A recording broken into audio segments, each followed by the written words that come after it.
Oh, dude. All right, so let me get my questions ready. I got a lot of questions I asked a lot of folks. So I hope I do an alright job of answering them.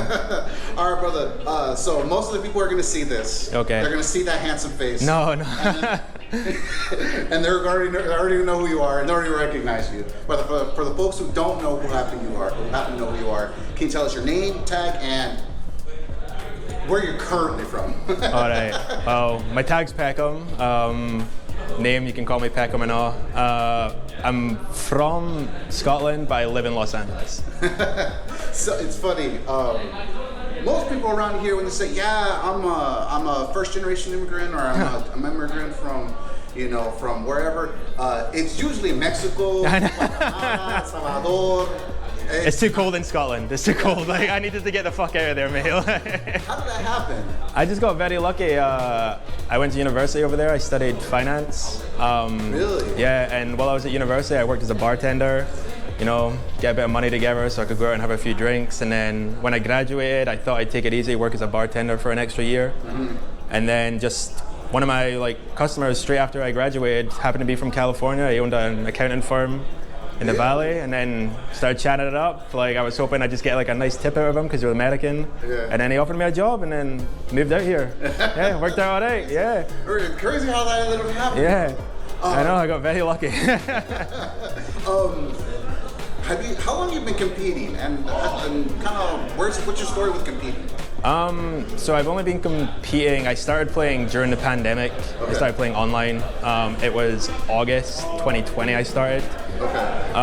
Like I said, I work in finance, and during the pandemic I was working from home, and during that time I was interested in maybe changing jobs, changing positions. Mm-hmm. So I was looking around, seeing what kind of jobs I could get, and then I came across Twitch. Didn't know what it was, but I knew that they had a finance job, paid okay money. And then I was trying to learn about what it was, really educate myself in case I went for the application process. And then when that happened, it happened to be on a Wednesday during a juice box tournament hosted by Hungry Box. And I seen 3,000 viewers, and I was I don't know what the fuck this is, but I was interested. And then I found out you can compete online. And then during the pandemic I had time to spare in between work, so I just would enter Wi-Fi tournaments whenever I had the time. Yeah. Built up that. Yeah, exactly. Yeah, and then my first ever IRL tournament was actually MSN 240. It was close to one of the last ones, the one that was for the Summit qualifier. Oh, okay. So that was my first ever. Yeah. Oh, okay. That was terrifying. Cosmos ended up. Yeah, terrifying. It was 400, 500 people. My first time. People thought, because that was what? Here? Yeah. Okay. It was here. Yeah. So it's weird to come back here. Yeah. That's pretty crazy. Yeah. I already did better than I did that time, so it's nice. Yeah. Top 8, right? Yeah. So we just saw, and most people already know, but who is your main? Min. I suck. So I had to pay the money to make it that far. That's how I got to at least. I'm not good at all.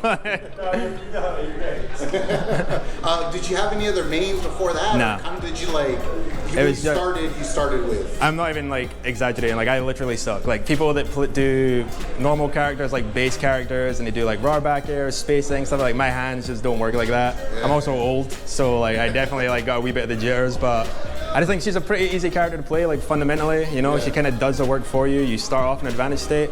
I think the only interesting thing about her for me is that you got to play her more mentally.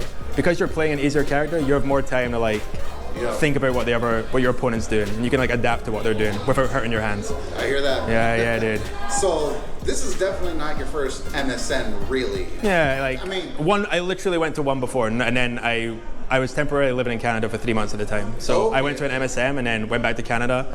And when I came back, it wasn't there anymore. So I went to one, and then that was it.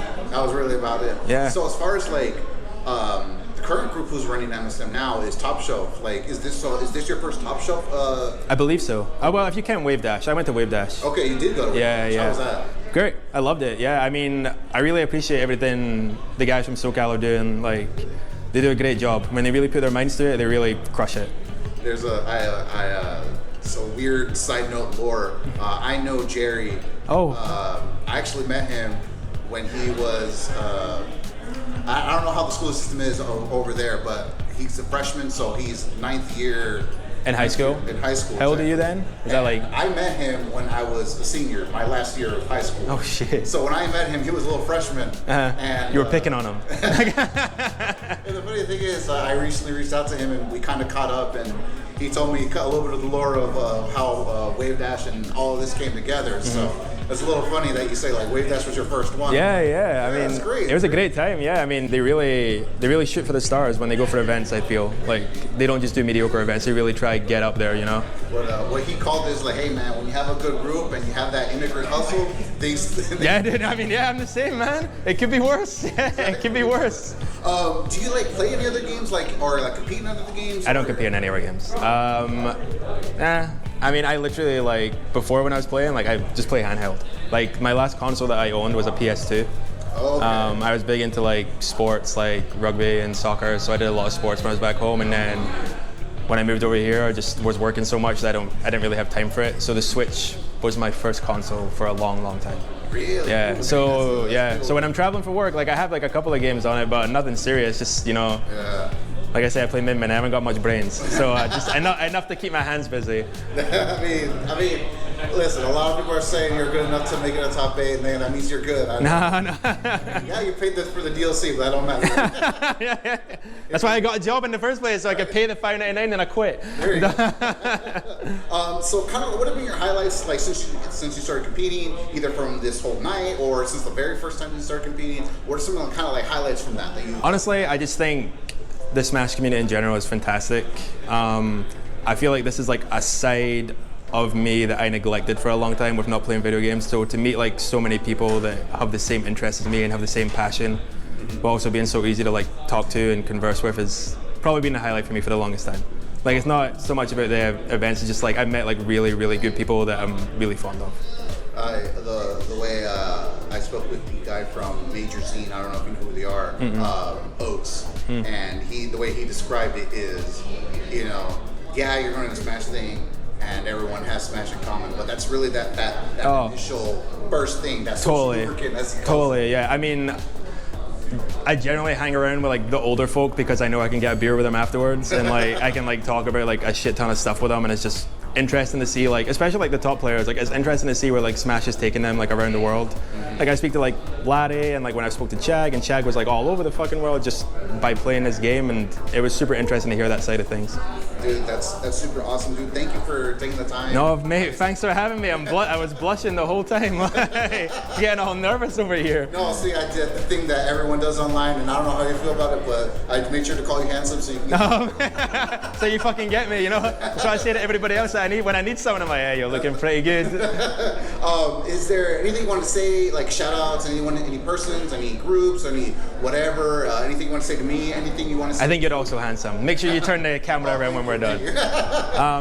Or any shout outs, whatever you want to say to either me or who's going to see this eventually. I just think everybody in the scene in general. I think everybody's fantastic. Everybody's wonderful to talk to. Yeah, I just think everyone's fantastic. It's definitely a memorable time for me, regardless. So, thank you for even watching this. All right, dude. Thank you very much. Cheers, mate. Awesome, Cheers, mate. Thank you so much.